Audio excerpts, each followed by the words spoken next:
فیلم مسنتی خیانت که در تمام شبکه‌های دولتی کشورمان نمایش داده شد در اساس دلایل‌های رد نشونده و شاهدی اشتراکچیانی بی‌واسطه همون حادثه و معلومات‌ها از بایگانی آماده و توسط این شبکه‌های تلویزیونی تمام پیشکشی تمام شهروندان جمهوری گردانیده شد.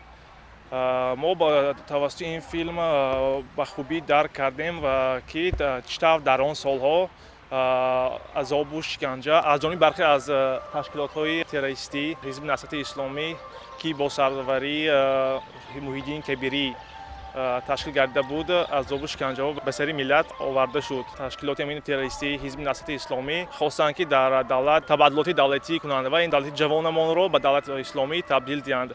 لیکن با تشبوسی پیشوای ملتمان محترم امالی رحمان همه این کارها چهار اندیشیده شدند و این شخصانی خائن و وطنفروش سرکوب کرده شدند.